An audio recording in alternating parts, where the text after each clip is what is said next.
back to Give the Programming. I'm Chase Ingram. I'm Captain America. And along with me is Bill Grundler. Wolverine. How'd you like that? That was pretty. Do you like that? Dude, that was good. That was okay.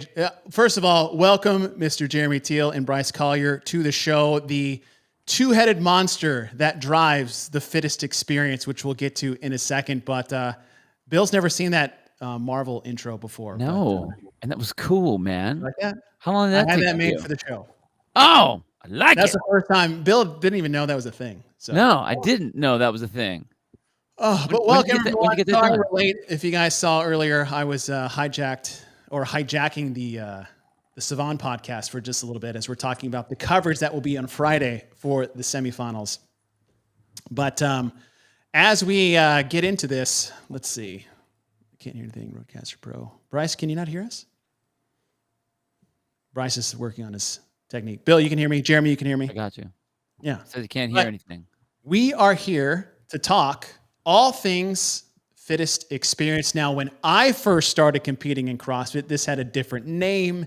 It was in a different spot, not unlike the CrossFit Games were in 2007, where we're in Aromas, California, just a bunch of bros and chicks doing a backyard barbecue fitness competition. And I say that as someone from the outside looking in, but Jeremy, you lived that, right? You were a part of one of the greatest CrossFit documentaries ever, which was Every Second Counts.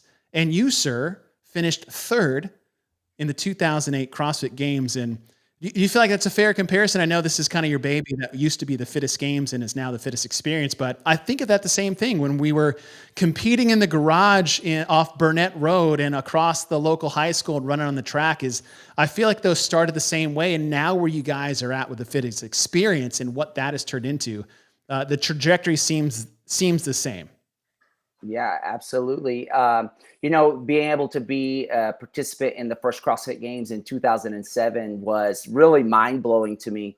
Getting to walk in my first certification in 2005, seeing Greg Glassman, Lauren Glassman, the Nasty Girls, Eva, Nicole, and everyone, Annie, that were there. And it was just a mind-boggling experience. And then to see the first CrossFit Games, I recall, we were doing our deadlift workout, and Josh Everett and Chris Beeler, and then we're just getting jacked up about to do this thing. And I looked around and I was like, oh crap, this is like a real competition. I just couldn't understand it because it just hadn't been done. And then that's what got me going, hey, I want to compete in this as the sport grows.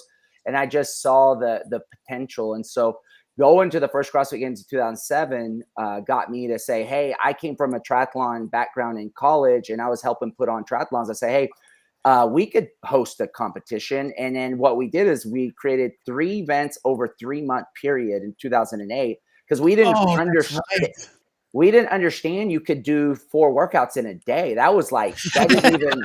So we did 1 workout over a course of 3 months for 3 workouts. And then we paid for the winner, which so happened the winner of the first Fittest Experience, the Fittest Games, was my wife, Lisa, but, my girlfriend at the time. And so she won, another person won. We bought their tickets to the games, the flight for the 2008 CrossFit Games, which was a really cool development. And so, that really springboarded us into what was, and one last tidbit on that was the 2009, I believe, was sectionals. There was not the open yet. Right. And so that 10 was sectionals, 9 was just straight regionals. Okay. So that was whatever year it was, we were invited. So we converted the Fittest Games at that time to the sectionals for qualifying to go to our region's Hell's Half Acres in Fort Worth.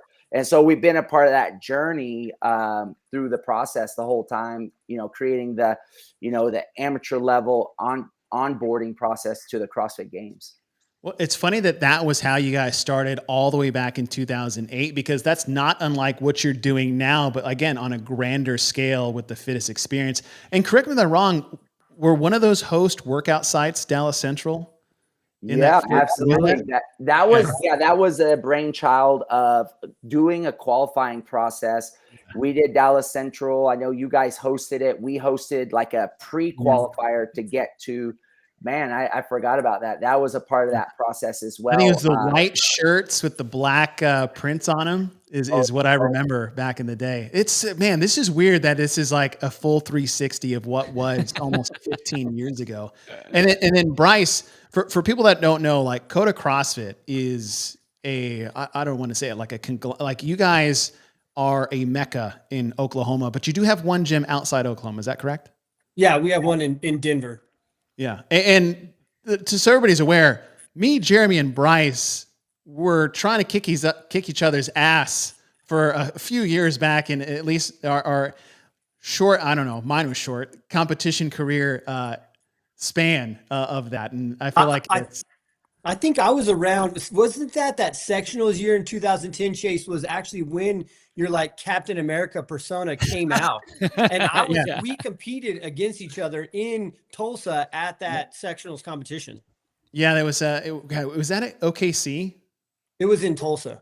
Yeah, no, it was at CrossFit, but I'm trying to figure out what CrossFit did. That's right. It was at Eclipse in that warehouse, and that was a good time. Yeah, I remember caravanning to Tulsa with like 6 cars, too many people in the cars to be. It's pretty much a safety hazard, but we all had like walkie-talkies, like playing games on the road trip. Like those were the good old days. But and then Bryce, for you, is that you and a team qualified? Was that last year or the year before? Your team had been there, but you yourself. Yeah, I'd coached last year, but in 2021, I was on the team. Yeah. So it's been awesome. But now fast forward to where we are now. And Jeremy, with what the Fittest Games has turned into, which is now the Fittest Experience, where you left the, you left the Car Garage affiliate, which is the OG original CrossFit Central, which is still there. And it's still cool to walk over and see what you guys have put together. You've added a little bit to the outside, I would say, since the last time I was there. But what that competition was then you guys moved to downtown, and then it just grew and grew from there. And for your perspective, why did you want to basically level this competition up to the level that it is today? Yeah, it's really I'll bring it to this real specific statement. One year, one of the Masters athlete came out. This is probably 7 years ago, and he said, "Thank you for hosting this competition. It gives me a reason to train." And it was that statement. Every once in a while, someone comes up and says this. Why do I do this? What do I? And when that just rung. Whenever you start to step and do that 30,000-foot view and understand that this is really impacting people's lives, the way that they train, eat, sleep, their relationships with the people around them, the quantifying factor of how it radiates out into their lives, it's a responsibility in my sense that we want to provide a world-class environment specifically for these amateur athletes to have a world-class experience. And so that's really been the driving desire, and really, that why is gotten only stronger, understanding that we have a unique opportunity to serve the amateur divisions in the world of CrossFit. And so the CrossFit Games, again, is becoming, for the elite, and what we believe the propagating of the future of the sport, there has to be a farm league, if you will. There has to be a stepping stone for athletes that might be beginning their journey in the sport to get to where they want to go. And we want to be a home for that. And just for the everyday athlete that wants to compete, they just want, that's really what this event is for. That's a huge stage to set up for, because we always talk about the games is the top, 0.001%. That's the tip of our spear. And we see a lot of other events that are, they try to push the community side. We saw what Wadapalooza could do. And now the Tier Wadapalooza, what they do with the community element of that. We always have a question whenever we are looking at different events and, how they're setting up the programs. You said that it's for that stage and that's your why. But when you are talking about the Fittest experience, like what is that experience that you're testing for? Is it just to give them something different? Is it to give them like unique elements of different types of movements? Or are you really trying to hold true to fitness? I think we asked this of Dylan Chase, and he said fun. What was it? Fun, fairness, and friendship, or something like that. It was very not. It was very far away from general fitness, what we would normally be looking at, like especially like when we analyze programming, that's what we're looking at. So how do you guys program, or what are you trying to put together for these athletes to have that experience? Absolutely. And I'll default to Bryce to talk about programming specifically, but really when we think about an experience, how we're creating the framework for people, and this is another really a why for us, is I've been in the space for 18 years, and what I see is these events have a unique opportunity for people to have an aha moment where they learn that they can do more. They experience that they can do more than they ever thought they could. And they have a transformation. They transform their lives in that moment, and they fuel the bug that is CrossFit bites them, and they only want to grow and get better. And it transforms their lives. And then, you know, some people are like, screw this, I'm never doing it again. And and that's a good divider right there. So, but in the, you know, history of what we are really true to what CrossFit is, and really testing, you know, the general physical preparedness process that creates an athlete from all levels, from what our rookie scale division is all the way up to the pro division. And so the core tenets of what CrossFit is as a sport, we want to feature those, and we want to be true to that. We're not trying to do any shock and awe or crazy type of workouts. We want to do something that is uniquely going to express fitness in the way that we would describe what Glassman would describe and what CrossFit describes, you know, what is a test of fitness.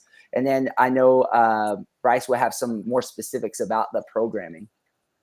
Well, Bryce, before I get to the programming, is what I love that you're saying there, Jeremy, is that to me, this Fittest experience with all these levels and trying to find those aha moments, or to empower someone to do more than they thought they can, or to inspire them to keep doing something. And even if they decide that they tried it and don't like it, that just screams affiliate to me.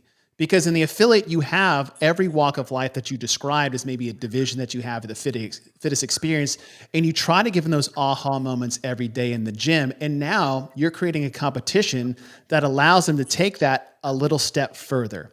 And I actually have never thought of it, the entire experience, as such as that. And it is such a needed thing, because you're right. The sport of CrossFit has become so elite. And I don't mean that as a bad thing. That is a good thing. We are making the CrossFit Games, a sport, more elite. Great.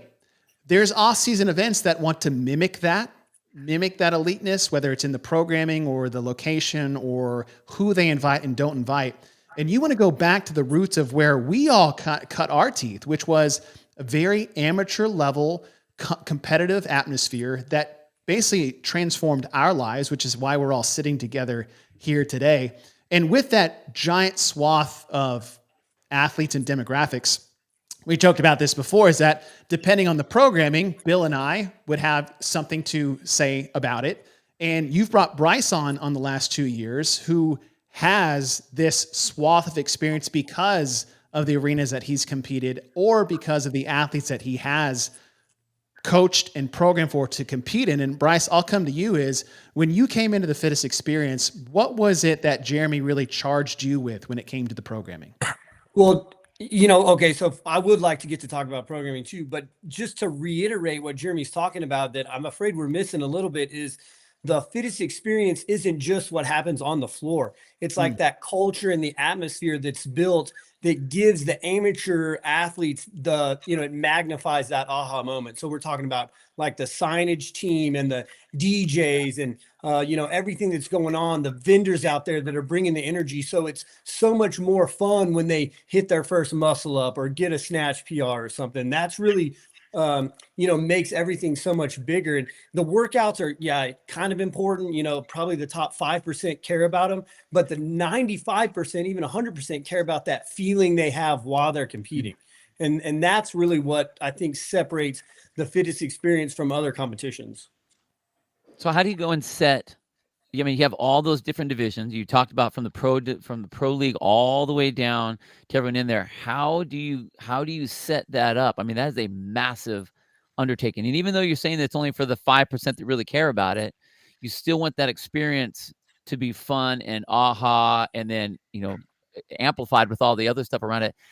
How do you go through and design for all those different elements to be run on time and to go smooth?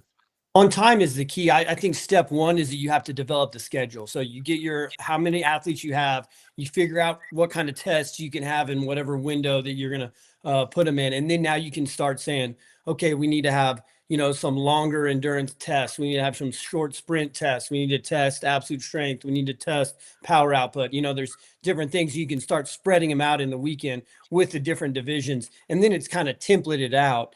And really you make that template first and then kind of develop the workouts with that template. Does the experience have a kind of a general theme? Like, do you guys have like an anchor workout or something that you always kind of throw in there? Or are you just kind of, we call different that every year for you guys? The hook, is there a hook? I would say the hook for the Fittest experience is more like the community, the environment that's around it, the vendors, everything is like real elaborate. That's the hook of the Fittest experience. You correct me if I'm wrong, Jeremy. No, I would say that for sure. And then it's unique in the sense of the facility. I know that right now we run an hour class plan and be portion to an outside arena. But I mean, the general theme of the programming and what, we're wanting to hit in the general fitness from the time frames and all that, there's a uniqueness of an expectation that people come and have at the competition for sure. And so, but at the same time, it's just providing the atmosphere that people are going to have the experience. Well, another part of that too is that, okay, you've got the divisions, you've got the vendor village, you've got the DJs. You guys also have like a podcast stage where you have multiple speakers coming through. So there's that experience, but the professionalism that you have too, from the judges, from the way the event directors manage everything, and the stage managers, and like you said, the signage, and all of that goes into that overall experience that you can tell there's a lot of, I would say, passion and heart that goes into that. And it shows in the competition floor. It shows for who shows up in attendance and the quality of athlete that does from the top. And even though would you have like a little kids division this year, Jeremy? Yes. So this year was unique because we've been building. So I take it back to 2019. So 2019 was the largest TFX to date up to that point. And that year we actually had David Goggins come and speak. We had Khalifa out. We had, we were running a lot of things, but I say that was the era of, I was trying to stay up with Wadapalooza, and it was really breaking the bank, if you will. And it was not a good system. And because Wadapalooza just, I guess they print money or spend money like they're printing it. And, and in during the pandemic, it gave me an opportunity to reset our why and how we constructed what we did. And so we really went back to the basics of what mattered, and that being the community and the beginner athletes. And then we started to build from there. And these are unique people like Bryce, CJ, Nicole Hughes, Jess Powers, our team that coordinates and runs. And what's been really scaled our event is we now have individuals that have been doing this for putting on CrossFit events for over 10 years that come and are a part of our team, from setting up the rigs to setting up the signage to doing the logistics, the athlete control. So we have these there's a pool of talent in the world of putting on CrossFit functional competitions that is very immense. And we've been able to pull those together to be a part of what we're doing. And so we went back to, so that year in 2019, we had about a little under 1,000 athletes. And I'm telling you, we were holding it together by duct tape. It was like I was, racked up for 10 days in bed post that, because it was so difficult, because we were just not doing it right. And I took that capital. We cut our purse in half after that. I took the money and reinvested it in the staff and the build out of what we could do, so we could grow the actual performance, the production of the event.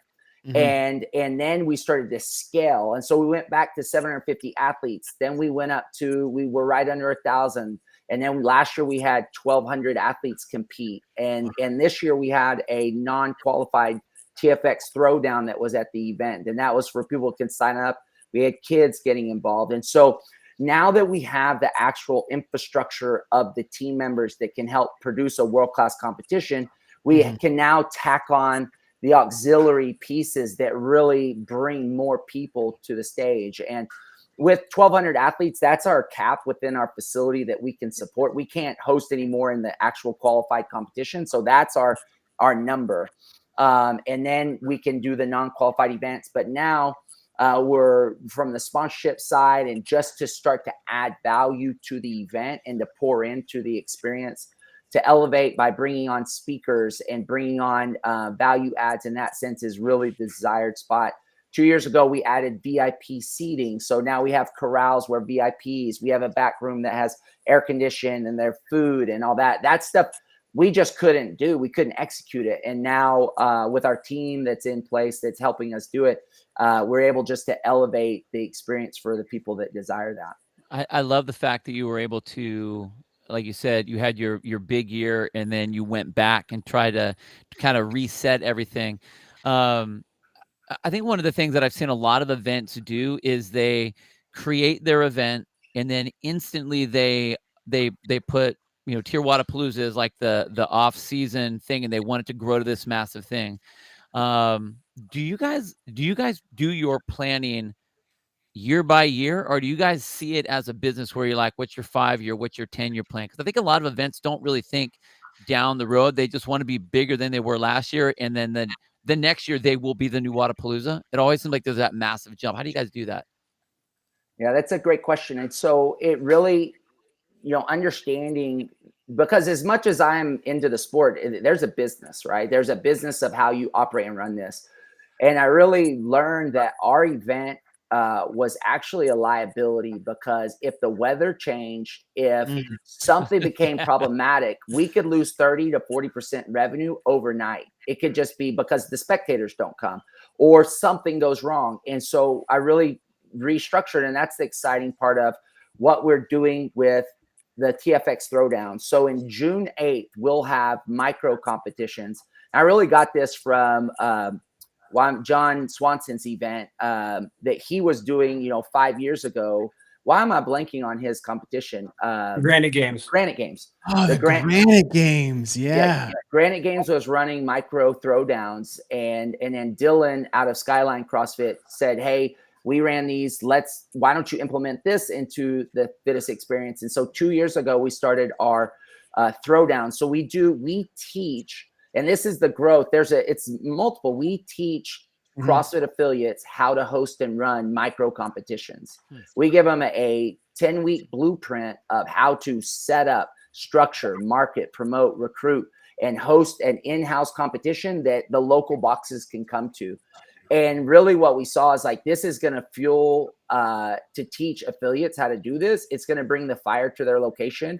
It's going to add athletes awareness around what it is that we're doing.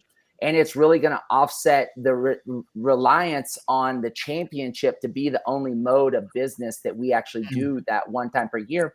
So it just started this snowball effect. Year 1, we had 5 hosts. Year 2, we had 13. This year we have 25. Dang, and so it's really cool, because even in that sense, last year was the first year we licensed CrossFit with the Fittest experience. And this year CrossFit, y'all reached out and said, y'all want to do these throwdowns, we'll license all that. So we now have 25 partnered licensed CrossFit competitions in 25 host locations that are in North America, Central America, and the goal is to double that again, to take it to 50 and just bring people in the space. And we see it as that initiative to educate, train, and grow, but also add to the community. Because we know, just like CrossFit is like, without the affiliates, we basically don't exist. And so it's like, how can we partner with affiliates and bring them along in the journey? Because we do a revenue split. They get paid to host and earn money that can be significant for a box, to bring in some extra capital. That's one avenue of where we said, hey, our event, we're going to grow. It'll shrink. It's going to grow. We'll have probably over 2,000 people do the throwdowns this June 8th. And that just steamrolls into our online qualifier that's in the fall, that we'll have 4,000 people do our online qualifier. And we would just love to see those numbers increasingly grow, but it's just, we're in it for the long haul. So it doesn't have to be a home run overnight. No, that's cool. Do you see that potential success and growth? Are you leaning, or at least like looking back on, say, that 2018, 2019 that happened with the Fittest experience, where you almost either grew too fast or try to go too fast, and then that control of that? Do you look back on your experience there, what you fine-tuned the experience, and now what you're looking for with, like you said, 5, 13, now 25 of these qualifying events, which I believe are just like one-day events at affiliates that can qualify to the Fittest experience, and say to double that? How are you leaning on what you learned from the Fittest experience and your ability to grow, and you focus that attention on the present? Yeah. So what's super cool about this, every class is a micro competition. And then, they're doing a little bit at start, go, finish. And then you scale that into what a weekend competition is. And then that scales into 150 to a 300 person event. And then it keeps ratcheting up to that end goal of what a 1,200 person competition is. So, and I'm blanking on your question, Chase. I don't know if I'm answering it. But the process is really, what was your initial question? I want to make sure I answer it. Well, just like what you learned. So when you talked about 2019 growing a bit too fast and just getting a bit over your skis of control, how much are you leaning on that experience to improve the growth that you do want going forward with, say, these qualifying events? For sure. So just like Bryce coming onto our team and who our specialists are, and knowing that who can execute these key roles. And so when you're looking at program design, you're looking at athlete control, you're looking at head judges, you're looking at quality of judging, you're looking at then atmosphere. And so we're really laying the framework out for what it looks like to run a world-class competition. And so I saw someone in the comments actually ask, what does the CrossFit license value bring? And so it really begs the larger question, is what is the future of the sport of CrossFit without an amateur swell of athletes that are coming through the pipeline for the next decade? Where will the sport go? So it's like I've been investing into the space of CrossFit for 18 years. I've been investing in the sport as long as it's been alive. This is my passion. This is what I do. And so for the future of the sport, this is what we're doing to grow the sport. And I just think that we take that flag on ourselves. I've taken that ownership and responsibility on myself to say, hey, we're growing the pie of competitors. And dude, we're doing CrossFit. This is a CrossFit competition. Now we can call it a CrossFit competition, and that's going to grow the pie for everybody. I love that, because I think part of Jeffrey's question is, I keep linking this back to the affiliate, but as you said, it rests in the affiliates and the foundation of where we all come from, is that you take an affiliate like CrossFit Central. You guys have been around forever. You are one of the very first to be an affiliate in the country, let alone Texas, right? You have created something that could stand on its own, maybe without CrossFit by your name. We hear that a bunch from a lot of tenured affiliate owners. Bryce, the same thing with Coda CrossFit. What you guys have created and built on could potentially stand without the name. And then the question comes is like, why keep the name? And I think that falls in line the same with this is, do you need to have it as a official CrossFit licensed event versus you've built this without it, yet you're choosing at this point in time, you have come so far, yet now you're choosing to add the name there. Why? Mm-hmm. Yeah. And I can only speak from my personal experience. And so for me, we don't need it.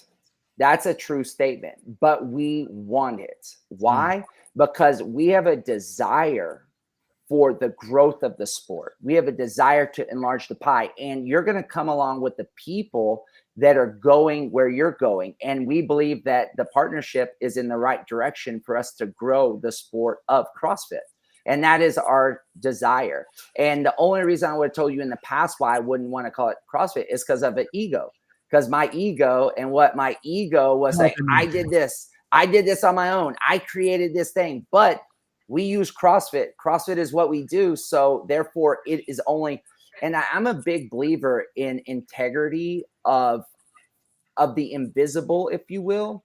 Integrity and ethics and value only speeds up the process. You can't see it, but if we're doing CrossFit and we're offering that, and then we're talking to you, and then the world hears more about this, this is only going to increase the momentum and the speed of the opportunity versus saying, hey, I'm going to strike out and do it, on my own. And so that's just a personal decision. I'm not saying that works for everybody, but that's what I found in my journey. Because I would tell you, I thought that, hey, I don't need CrossFit to do this. I got my own thing. And we did it perfectly, but it only added to what we do to partner and work alongside with CrossFit. Well, I think integrity speaks loudest when there's no one in the room to hear it, right? Because we can all put on a face in front of the crowd and be like, look how moral and look how good I am. And like, that's just a show. But like behind closed doors, when there's nobody else around, that's where integrity, I think, shines the brightest. And that's what you're saying there. Bryce, the same question to you is like what you guys have built with CODA over the long-standing years that you've been a part of that. You don't necessarily need that, but yet you're still here with the multiple gyms you have and the success that you guys have built. Why be a part of that and still keep that name at the front of your gym? I mean, for us, I think it's just transparency. When you come into CODA, you're going to go to a CrossFit class. We're going to do CrossFit workouts. I'm going to test you in different CrossFit modalities. Why wouldn't I call it CrossFit? It's really just me being genuine to the people that I have as members, right? If you're looking for something different than CrossFit, then you shouldn't come into CODA. If you're looking to be, to run marathons, if you're looking to do, high rock stuff, if you're looking to do, when we do all that, we do that stuff in the gym. We compete in all kinds of different things, but at our base, we are a CrossFit gym. And so I think people need to know that because it's fair to everyone involved. I think there's something about that name. That's one of the questions, especially like longtime affiliate owners like us have been asked all the time is, what does that name even do for you? And it sets us apart from everyone else because everyone else is CrossFit like, or we sort of do what they do, or they just do HIIT training. It's the same type of thing. And then we know that that's not what it is. So it's nice to be able to, have that badge of honor, if nothing else. And just, exactly what we said, Bryce, like we do CrossFit. It's not like a class that we have, like a spin class or something else, or a HIIT class. We do CrossFit. That's what we do. Bryce, what I wanted to ask you, all of the business type ideas that Jeremy just laid out there was awesome, because for most people that are running events, that you're right, they have no idea. And that was like very similar to me when I started Inferno. Was I was a fireman, man. I didn't know anything about business. So it was a side gig and it was fun to do. And here we are where that's my job now. That's my career. How do you on the program side contend with, is one of the things we saw a lot of was all the weather issues. So as a programmer, to keep your big experience going, do you plan for those things ahead of time? Do you have contingency plans or setups to where you can make a quick change? Because you had to have seen all of the different things that have happened where it just looks like the storm comes in and you guys are, and the event itself is shuffling. How do you handle that stuff? I mean, you have to have contingency plans for sure. And you just need to kind of somewhat try to predict, worst case scenarios on different things, lightning, obviously thunder, rain and all that stuff outside. So if we can make sure that the equipment that we're going to use is capable of being rained on, well, that takes one thing out of the equation. Obviously lightning, we need to come in, but then if it's raining, no big deal. They can do stuff outside in the rain. So, just having a team that knows those different backup plans and is ready to make the switch quickly, even though it's going to be a stressor for everyone, we know it. Just having them there is definitely helpful for that. I don't think you can predict everything, but if you at least have a game plan set up for the response you want out of a workout, then it's really easy to take a piece of equipment out or take out a certain parameter that they're doing that doesn't work in whatever environment, challenges that are facing. Is that something you have set up way ahead of time, like when you're actually designing the original setup, or is it something that you do on the fly when it's like, oh, geez, it just came in. We got to figure out something other to do than toes the bar. What are we going to do? No, you kind of like to have, I wouldn't say it's probably in the middle of those two. You design your original plan, everything working perfect. Okay, we have the equipment layout and everything. We have our time caps like we want them. We know what movement patterns we're going for. We know what, like, a range of deviation between the different athletes. We're looking at like the logistics and spectator experience and athlete experience and, all those different things. Then once you have that built out, now it's okay, what could go wrong? What can we plan in case something does go wrong? And then you can make, those little changes. Stuff like, if the floor's not reacting like you wanted to, or if like it does start raining, or if we can't be in a certain area that we thought we were going to be able to use, like how do you make those changes quickly? Jeremy, I got a question for you. And this is a question that comes up frequently the last couple of years in just the CrossFit competitive space when it comes to the game season. And it's centered around semifinals. And it's, how do we improve upon this system? Or how do we, what is the future of semifinals and what they look like? Because back in the day it was regionals, and then it turned to sanction events where these different entities could basically, not unlike a CrossFit license event, just, attack a couple zeros at the end of that. And then we went back to semifinals, and there's talk out there is like, what is the future going to be maybe past this year? Because CrossFit's not managing all the semifinals like they did. The West Coast is run by the West Coast Classic. The East one is run by the Syndicate Crown, and Europe is run by the French Throwdown. And we could be moving back towards a different system, as Dave hinted to in his week in review.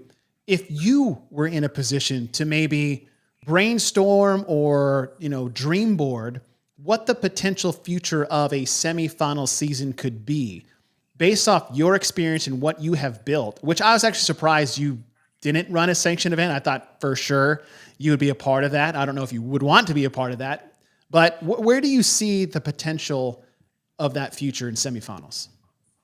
Yeah, so we think about what our end goal objective is, but that's not the finite decision maker, because you're running a business. Mm-hmm. And so what you start to see is, what is the components that drives this sport? Well, sponsorship is a big component, right? And then we know that the affiliates drive this sport because it's so niche.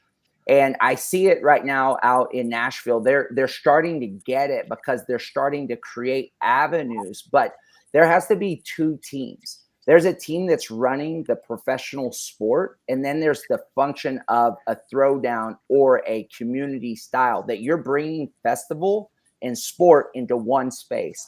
And when you understand that that's two different teams, that's two different functions, but you're bringing them to marry one another so you can grow the atmosphere of the production of the event. So when you have so one big thing too is, like, we change it so much. If you can decide on where these are going to be, and then you create an epicenter of the experience. So if they're in one location and that is the experience, and then there's a festival component, that again, the professional sport is one aspect, and that's what all of the festival come to observe and watch. And they're completely separate competitions. And if you start to understand that, to commingle this, to bring the sponsors and to bring the spectators in, and also when you're a CrossFitter, you want to go and compete. And so it's understanding, but again, you have to have the team that can pull it off, because you have to have two different heads that are running two different events that are in one location. And once you start to strike that, there could be subcategories of qualifying even to come to semifinals that isn't that division that is competing. And so you have layers upon layers of qualifying processes that create the sport of this, because CrossFitters want to do fitness. And so it's this whole process that could be occurred. So, but I see it starting to happen. Is that the syndicate games are starting to get that kind of concept into what they're doing. So you're seeing has like a side comp, one different comp on each day for different formats, like pairs, teams of 3, and I think individual competition. Yeah. So that's the formula that's starting to bring that. But I mean, and I also say this, man, one of the things that I don't fully understand it, but in the space of CrossFit, we used to have these icons And there was these Icon Bergner or whoever it was. And, you know, we no longer have icons in the space of CrossFit. And I would just, I don't know the full decision-making around that, you know, over the last 5-7 years, but it's like, why don't we have internally icons in CrossFit anymore? Because if there was these people that you wanted to go to from seminar staff and from the coaching, because this is a whole nother level. This is another thing I throw out there, man. This is non-solicited, told, I'm giving CrossFit a freebie right here. If there was a level 1 gathering of it was a summit. Zumba does this.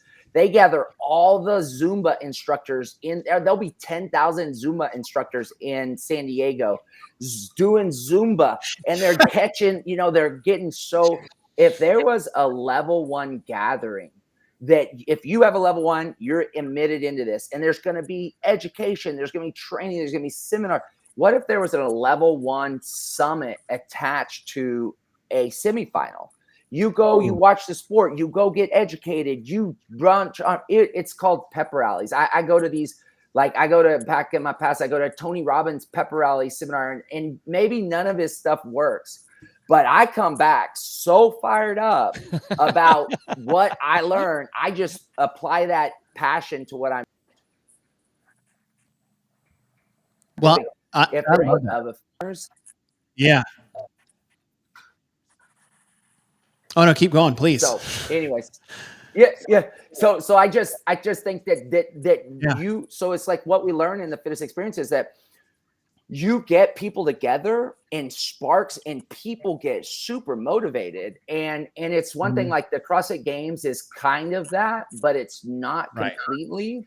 So and it's like once a year, and it's states focused, right? It's not something that can be replicated worldwide in one place.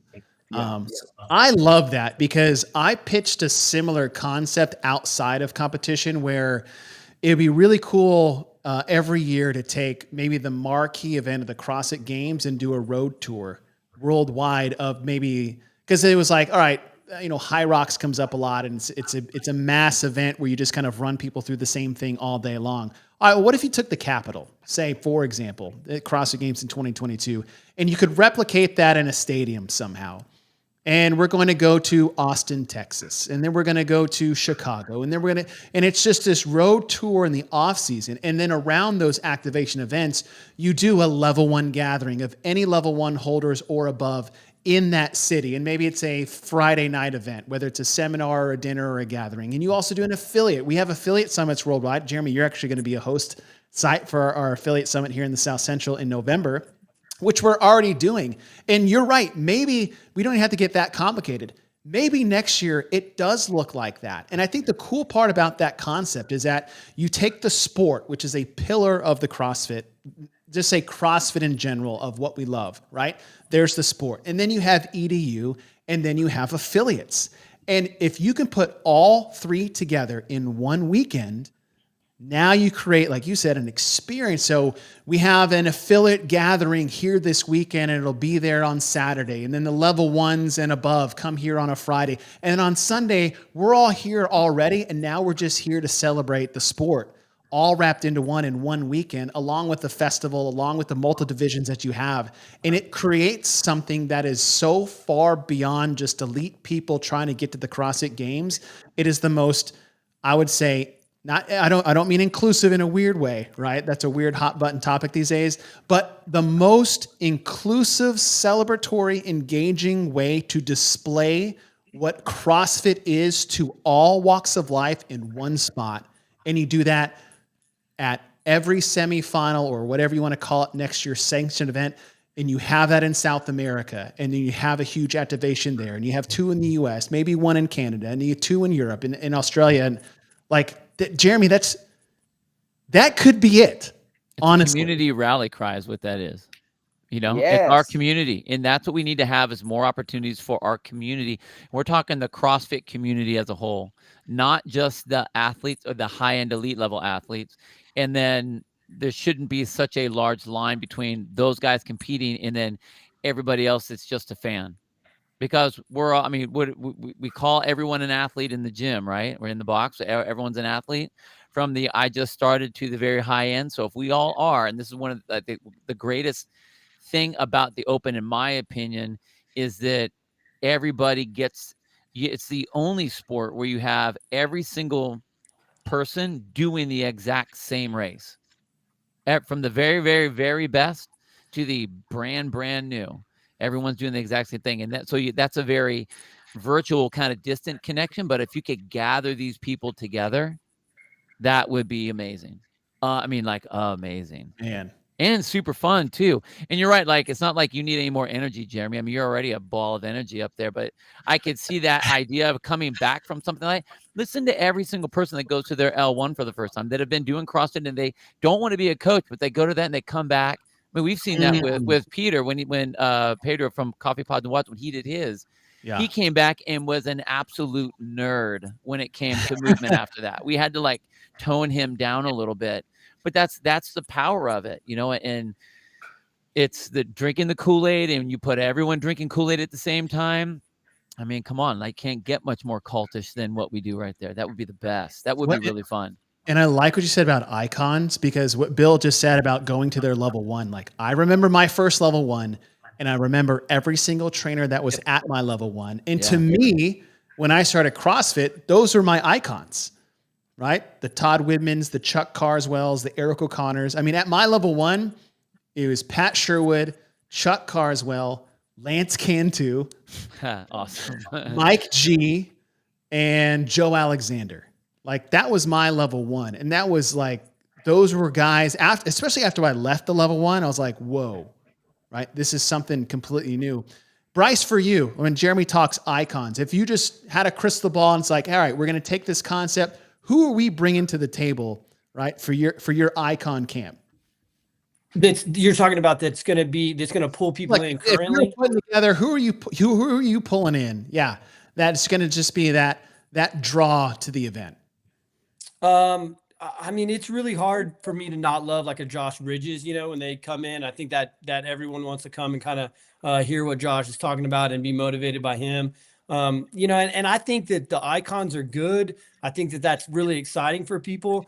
If I had to add anything to this, the thing I would want to add is how it needs to be relatable for the common person. And one of the things that I'm really impressed with that HQ did this year was actually, as an affiliate owner with the Open, making it where the Open workouts were really easy to do in class. And so then it is easy to scale it for everybody, for me to able to have my entire, you know, all my athletes, all my members be able to do the Open workouts no matter what time of day they're coming in. We didn't have to tape the floors. I'm not having to hang ropes everywhere. I'm not having to measure elbow lengths for handstand push-ups and stuff. You know, so if I had to say anything, it would be to make sure that we can do it like that for all the affiliates. And that's something that, you know, when we design workouts for online qualifiers for the Fittest experience, we're looking at that also. We want you as an affiliate owner to want to put these workouts into your class.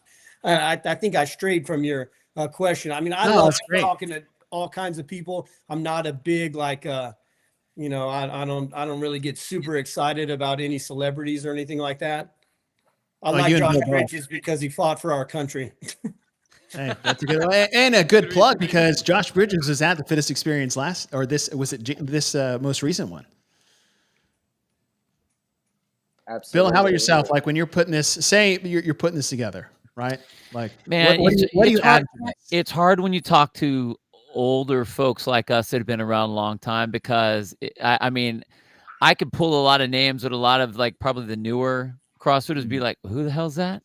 Who are we talking about again? Todd Widman is for sure coming to mind. I mean, I would obviously, Todd would be good. I mean, Todd, Chuck. I like seeing a lot of those people talk outside of what the videos are. Like, it's Nicole Carroll was always awesome to talk to, but I didn't really necessarily like watching her give, like, her tricks and tips during it was so contrived when she's such a nice person to talk and has so much, you know, information. But obviously I would be looking at a lot of, like, the old school type people like that. I'd love to have Dave there. I would love to have, Boz there. Pat Sherwood, as long as he's wearing CrossFit stuff, or even like Miranda or whatever, like get our people talking CrossFitty stuff. Do we man, throw out like just because I want to know where they are now, like a Miko Salo? Like I want to dude, know what happened to totally. Miko Salo. Hell yes, that would be cool. It's like, where you been, bro? Any of those names, like, I mean, he's still stuck in like some black and white pictures somewhere that he puts up on his Instagram. Like having him there, that would be awesome. Tommy Hackenbrook, get him back out.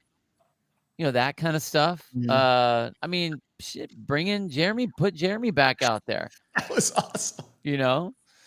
Black and white. I think that those are some of the people that I mean, the nice thing is we still have contact with a lot of people, so it isn't the same. Yeah. But I mean, bring people like, why do you guys think you're doing any sort of mobility in your class anymore? Probably because of like Kelly Starrett did a lot of this stuff. And guess what? We all read his book back in the day. You guys probably don't even know what the book is anymore. But like that kind of stuff is huge. That's where we came from. I'm a big fan of where we came from. I mean, all the coffee table book type of stuff. I mean, we've talked about that, joked about that kind of stuff, making a CrossFit coffee table book. Oh, yeah. And those are the people that I'd want in there. I think that would be amazing. I talked to Spencer Nix about this, who is a CrossFit owner. He's L1 staff, everything. And then you think about Matt Chan or a Chris Spieler. Yep. These guys they've been in the space for over 10, 12, 14, 15 years. Done, and they're still practicing. They're still tweaking. They're still learning. They have wisdom and knowledge on levels that like I'm not on their mental capacity level. I just know that. I'm like, I'm not there. And those guys, and I think about them from the early stages of them coming in and then them still tinkering and being in the space and learning. They have so much wisdom and knowledge and new insights that need to be shared. Just think about the cohort of these L1s that are still practicing today, and they've aged. So they have a new wisdom to the perspective of how they're delivering what it is that they're delivering. So there's something here again, but it's like it would have to take the right people to bring the right part of the communication together to make it happen. But I mean, there's just too much collective knowledge in place for this not to happen. Dude, Matt Chan's a great one just because we talk about fitness in, out in the real world. That guy has done so many different types of events and taken his fitness on the road. He's done long, tight on a game show things, game shows. I mean, fights, got back into the fire thing. I think he would be amazing to listen to. Like, how do you use fitness for general life? Because that guy has definitely, him and Sheree have really, I mean, put that to the test for sure.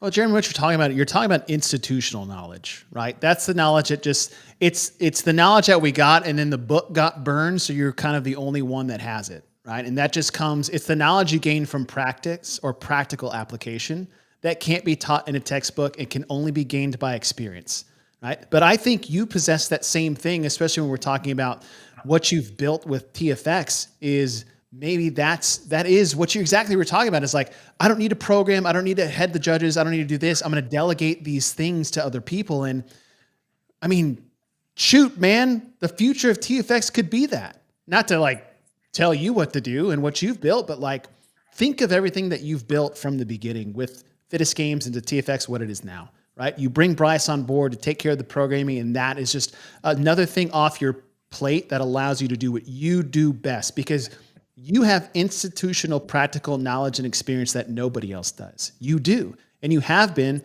for the longest time. And that's where you shine. So you don't need to be the level 1 guru, because that's not where you shine. You shine in the position that you're in now.